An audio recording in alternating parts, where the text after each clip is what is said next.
नमस्कार, मैं डॉक्टर वीनू मान, बाल नेत्र रोग विशेषज्ञ बच्चों के मोतियाबिंद के बारे में, जो कि एक कॉमन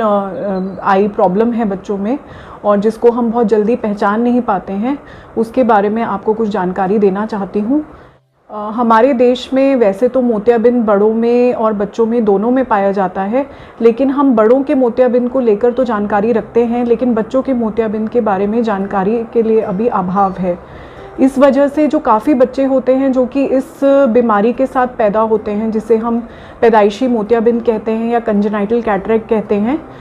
उससे काफ़ी सारे बच्चों का जो विकास है आँख का वो नहीं हो पाता है अगर इसको समय से हम इसका ट्रीटमेंट नहीं करें। ये जो मोतियाबिंद है ये पैदाइशी होता है और कई बार यह मोतियाबिंद समय के साथ, जिसको हम डेवलपमेंटल कैटरेक्ट कहते हैं, वह भी होता है। दोनों ही प्रकार का जो मोतिया होता है, इसका ट्रीटमेंट और इसका डायग्नोसिस बहुत ही ज़रूरी है, क्योंकि अगर समय से हम इसको नहीं पकड़ पाते हैं तो बच्चों की आँख में और तरह की प्रॉब्लम्स, जिसको अम्बलायोपिया, लेज़ी आई या स्क्विंट या आँख का तिरछापन हो सकता है, और बाकी सारी समस्या जो होती हैं, कुल मिलाकर आँख की जो ग्रोथ होती है और डेवलपमेंट होता है उस पर अपना असर डालता है और फिर हम उसको, आँख की रोशनी को हम कुछ हद तक बचा नहीं पाते हैं सभी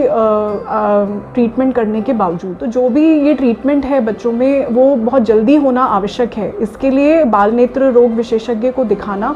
और इलाज कराना बहुत ज़रूरी है। जो बच्चों का मोतियाबिंद है उसका इलाज जो होता है वो बड़ों के मोतियाबिंद से डिफरेंट होता है, अलग होता है, क्योंकि ऑपरेशन में जो हम प्रणाली यूज़ करते हैं वो डिफरेंट होती है बड़ों के मोतियाबिंद से।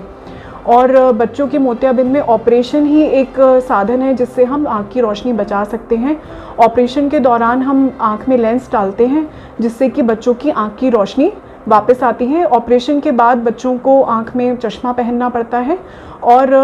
यह चश्मा धीरे धीरे, इसका पावर जो है कम हो जाता है, और जो लेंस डलते हैं वो ताउम्र के लिए होते हैं।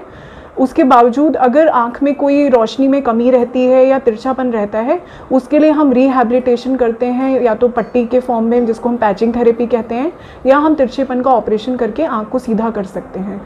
कुल मिला के मैं ये कहना चाहूँगी कि बच्चों की आँख की जांच समय समय पर करवाना बहुत ज़रूरी है। पैदाइशी में, अगर पैदा होने के बाद में बच्चे की आँख में आपको स्पेशली अगर कुछ सफ़ेद रंग का कुछ आँख की काली पुतली के अंदर नज़र आता है तो तुरंत अपने डॉक्टर से सलाह लें और बच्चे बाल रोग विशेषज्ञ को दिखाएं, और जल्दी इलाज कराना ही आँख की रोशनी को बचाने का एकमात्र साधन है।